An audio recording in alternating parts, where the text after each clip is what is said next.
Aku perlu jamahan tanganmu di tempat ini, Tuhan. Bapa, curahkanlah kuasa Roh-Mu, ku nantikanmu.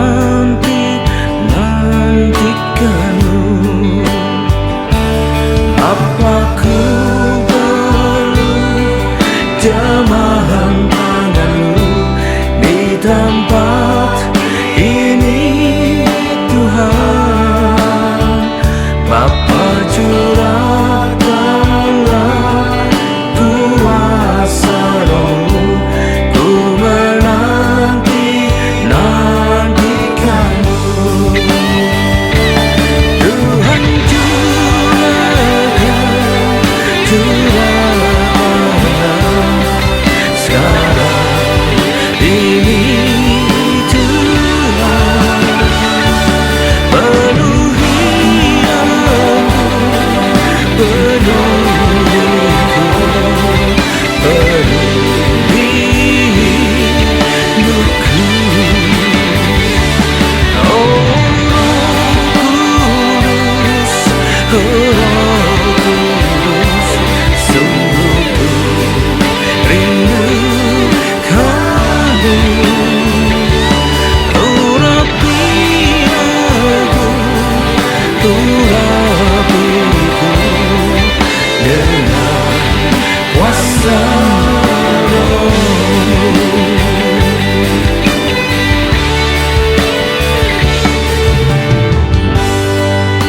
Bapa, tanpa jamahan tanganmu kami tak mampu menghadapi dunia yang semakin berat dan semakin mendekati, dan peperangan rohani juga semakin dahsyat. Kami perlu urapan-Mu, kami perlu kuasa-Mu, agar kami umat-Mu keluar sebagai umat menang. Haleluya, haleluya. Bapakku, jamahan tanganmu di tempat ini, Tuhan. Bapa, curahkanlah kuasa Roh-Mu, ku nantikanmu. Tuhan, curahkanlah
dengan kuasa Roh-Mu.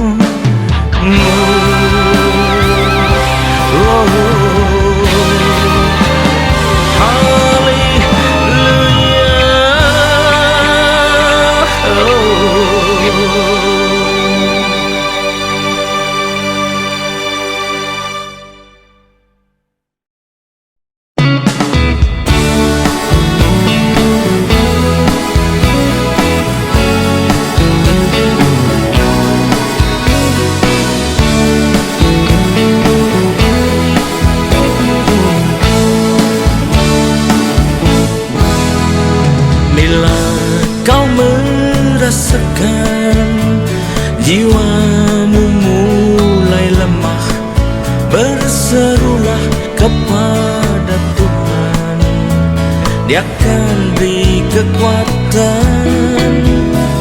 Bila kau merasakan hidupmu semakin susah, berserulah kepada Tuhan, Dia beri pertolongan dalam susah dan pencobaan.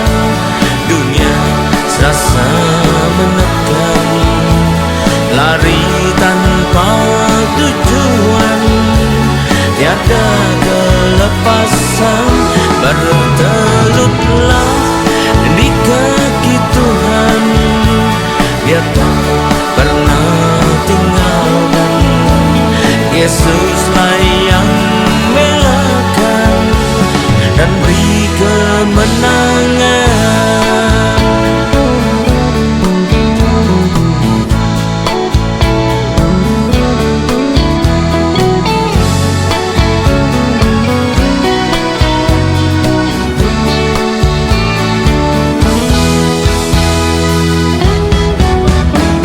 Bila kau merasakan jiwamu mulai lemah, berserulah kepada Tuhan, Dia akan beri kekuatan. Bila kau merasakan hidupmu semakin susah, berserulah kepada Tuhan, Dia beri pertolongan dalam susah dan pencobaan. Dunia serasa menekan, lari tanpa tujuan, tiada kelepasan. Bertelutlah di kaki Tuhan, Dia tak pernah tinggalkan.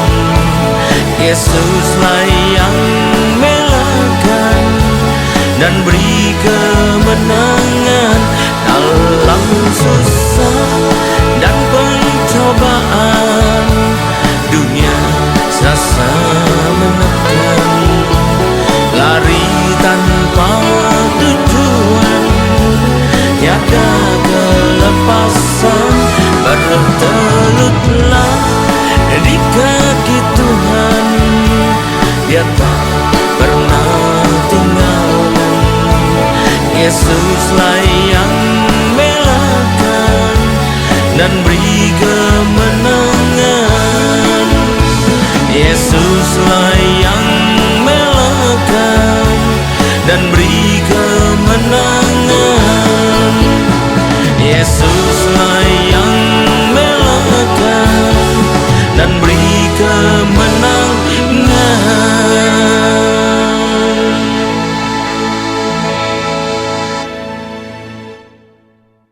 Shalom, selamat berjumpa kembali saudara kasih Tuhan. Mari kita persiapkan diri kita untuk masuk dan menyambut firman Tuhan. Sebelumnya marilah kita berdoa. Terima kasih Tuhan, kami umat-Mu siap menyambut firman-Mu. Urapi kami semua dan urapi hamba-Mu yang akan menyampaikan firman ini, agar firman ini tidak kembali dengan sia-sia, dia boleh tumbuh dalam hidup kami dan menghasilkan buah-buah yang baik dan berlipat ganda, yaitu sampai 30 kali, 60 kali, bahkan 100 kali ganda. Dan berikanlah juga pada kami semua Tuhan urapan roh, hikmat, dan wahyu daripadamu, agar kami boleh menangkap dan mengerti maksud dan isi firman-Mu ini dengan baik dan benar, yaitu tepat seperti apa yang Kau maksudkan kepada kami semua. Terima kasih Tuhan Yesus, kami siap sambut firman-Mu hanya dalam satu nama yang berkuasa, yaitu nama-Mu Tuhan Yesus Kristus. Haleluya, amin. Nah, shalom saudara kasih Tuhan. Mari kita persiapkan diri kita untuk menyambut firman Tuhan. Tema dari firman Tuhan pada saat ini saya pilihkan yang bertemakan rasa permusuhan, ya, rasa permusuhan. Kenapa demikian? Karena dalam kehidupan manusia normal di dunia ini bukan mustahil ada rasa permusuhan dalam diri orang. Sekali itu bahkan orang percaya sekalipun, ya, ada rasa permusuhan. Dan hal ini adalah sebetulnya kurang begitu menguntungkan, karena kebalikan dari itu semua adalah rasa persahabatan. Namun sebenarnya rasa permusuhan itu harus dijauhi, dihindari dari hidup sebagai pengikut Kristus. Kenapa? Karena kita baca di Bilangan 35 kita baca di 2 Tesalonika 3 ayat 15. Tapi janganlah anggap dia sebagai musuh, tapi tegurlah dia sebagai seorang saudara. Jadi rasa permusuhannya harus kita hindari, ya. Yang kedua, kita baca dari kitab Amsal 4 ayat 23. Jagalah hatimu dengan segala kewaspadaan, karena dari situlah terpancar kehidupan, termasuk jaga hati kita dari rasa permusuhan. Kita baca lagi, ya. Kita baca lagi di Matius 15 ayat 11. Dengar dan camkanlah, bukannya masuk ke dalam mulut yang menghasilkan orang, melainkan keluar yang keluar dari mulut, itulah yang menajiskan orang, dan yang keluar dari mulut adalah yang keluar dari dalam hatinya. Jadi perlu hati kita bersihkan dari rasa permusuhan yang bisa mendorong kita kepada kejahatan, ya. Bayangkan saja bila hati berisikan, ya, bahkan kalau sampai hati itu dipenuhi oleh rasa permusuhan, ya, kebencian, dendam, dan lain sebagainya, mana mungkin Kristus mau masuk dan tinggal untuk dalam hati kita? Karena itu tak mungkin, ya. Kalau kamar misalnya kamarnya kotor, berdebu, padahal Tuhan ingin masuk loh, Tuhan mengetuk pintu hati kita. Dan kalau kita bukakan pintu bagi Tuhan, Tuhan akan masuk sepanjang itu pantas untuk dimasuki Tuhan. Mari kita baca Wahyu 3. Lihat, aku berdiri di muka pintu dan mengetuk. Dan jikalau ada orang yang mendengar suaraku dan bukan pintu, aku akan masuk mendapatkannya, dan aku makan bersama-sama dengan dia, dan ia bersama dengan aku. Tapi jangan lupa ada syaratnya, bahwa itu memenuhi syarat, bukannya kotor penuh sampah, rasa keberusan, rasa kebencian, bukan. Bersihkan dulu, maka Tuhan akan masuk dan Tuhan mengetuk pintu di sana.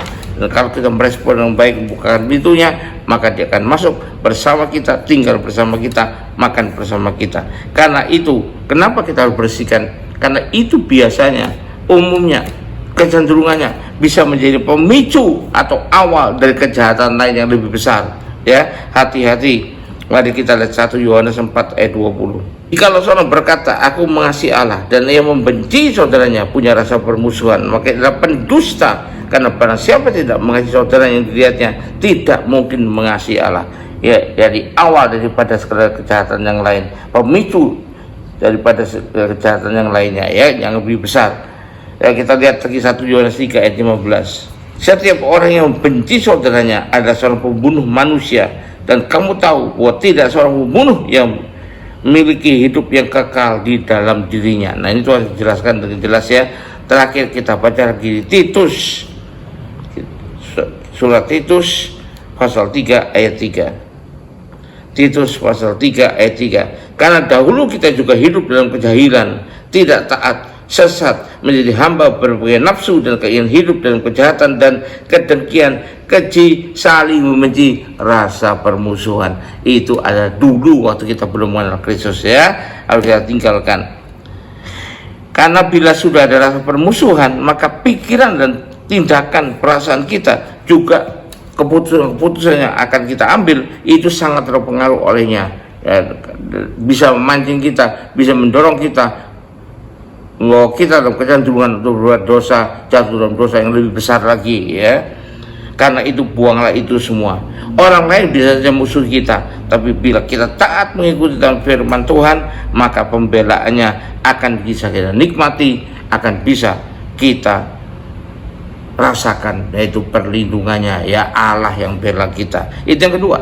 Jadi janganlah punya rasa permusuhan. Yang ketiga, karena rasa permusuhan itu kalau kita pelihara, kalau ada kita biarin, itu akan memberikan kesempatan besar bagi jebakan si jahat bagi kita, ya. Hati-hati, ingat, ya, lawanmu si iblis berputar-putar, berkeliling, berjalan untuk mencari musuh yang dapat ditelannya. Kita baca 1 Petrus 5 ayat 8. Sadarlah dan berjaga-jagalah, lawanmu si iblis berjalan keliling sama seperti singa yang mengaum-ngaum dan mencari orang yang dapat ditelannya. Karena itu jangan beri kesempatan pada iblis, ya.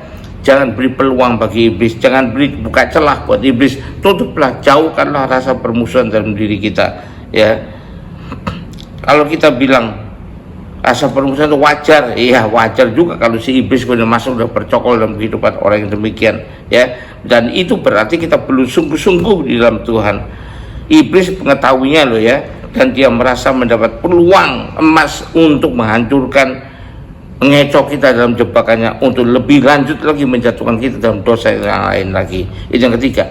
Yang keempat, karena ini rasa permusuhan ini akan membuat kita kehilangan damai sejahtera dari Tuhan. Kehilangan damai sejahtera. Kita baca Lukas 10 ayat 6. Dan jikalau di situ ada orang yang layak menerima damai sejahtera, maka salahmu akan tinggal atasnya. Tapi jika tidak, salahmu itu kembali kepadamu. Kita harus lihat, mari kita baca lagi Wahyu 6 ayat 4. Dan majulah seekor kuda lain, seekor kuda merah padam, dan orang yang menungganginya dikarenakan kuasa untuk mengambil damai sejahtera atas bumi. Artinya tinggal rasa permusuhan saja, ya. Nah, kita lihat lagi Markus 9 ayat 50. Garam yang baik, tapi jika garam menjadi hambar, dengan apakah kamu mengasinkannya? Kalau kita melihara rasa permusuhan dalam hidup kita, maka kita menjadi garam yang tidak ada rasa asinnya lagi, ya. Kita perlu lihat juga Roma 2 ayat 10. Roma 2, kita Roma pasal 2 ayat 10. Tetapi kemuliaan, kehormatan, dan damai sejahtera akan diperoleh semua orang yang berbuat baik, pertama orang Yahudi juga orang-orang Yunani, sebab Allah tidak memandang bulu, ya, ayat 11-nya. Kalau kita buang rasa permusuhan itu, maka damai sejahtera bisa meliputi hidup kita. Haleluya, puji Tuhan. Dan biarlah kita berarti, kalau kita sudah mengerti, kita buang jauh-jauh rasa permusuhan itu, ya. Apalagi kalau tidak terlalu perlu itu, ya. Tapi sebenarnya bukan permusuhan, tapi menjauhi kejahatan. Tetapi kita harus ingat, kita boleh menjauhi kejahatan, tapi bukan bermusuhan dengan orangnya, ya. Kalau kita bermusuhan dengan orangnya, rasa permusuhan ini akan jebak kita ke tempat yang lebih jelek lagi, ya. Karena itu permusuhan itu buktikan bahwa hati kita belum bersih, ya, belum betul-betul ikut Tuhan. Yang kedua, karena itulah pemicu awal dari kejahatan yang lebih besar. Berhati-hati, dan itu juga menjadi pintu masuk atau celah atau peluang bagi iblis untuk membuat jebakan dalam kehidupan kita, untuk menjatuhkan kita lebih jauh lagi. Itu yang ketiga. Dan yang keempat, kita bisa kehilangan damai sejahtera olehnya. Dan biarlah karena itu, jauhkan rasa permusuhan dalam dirimu, rasa membenci, mendendam dalam dirimu, tapi penuhilah dengan rasa kasih, rasa syukur, sukacita, damai sejahtera dari Tuhan kita. Haleluya, puji Tuhan. Mari kita akhiri ibadah ini dengan terima berkat dari Tuhan. Angkat dua tangan, kembalilah ke aktivitas masing-masing dengan berkat yang terbaik dari Allah Bapa di sorga, dengan kasih karunia dan damai sejahtera dari Tuhan kita Yesus Kristus, juga dengan persekutuan, pertolongan, penghiburan, kekuatan, dan terutama dengan pengurapan yang penuh dari Roh Kudus yang beri kepada kita kemauan dan kemampuan untuk bisa hidup dengan menjauhkan rasa permusuhan dari hidup kita. Dan biarlah itu nyertai kita mulai saat ini sampai sepanjang tahun ini, sampai Maranatha, bahkan sampai selama-lamanya. Yang percaya dan terima berkat Tuhan ini sama-sama katakan amin. Terus berkati, haleluya, sampai jumpa.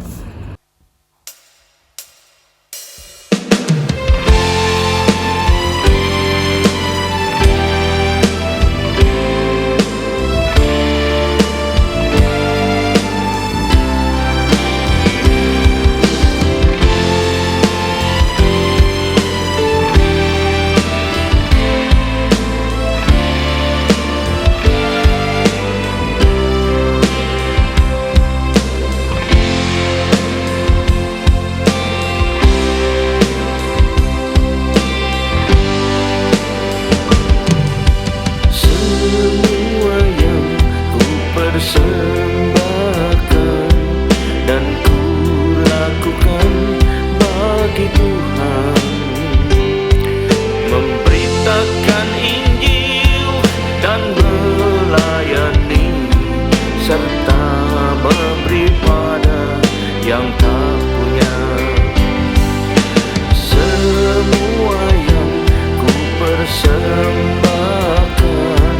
dan ku lakukan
persembahkan dan ku lakukan bagi Tuhan, memberitakan Injil dan melayani serta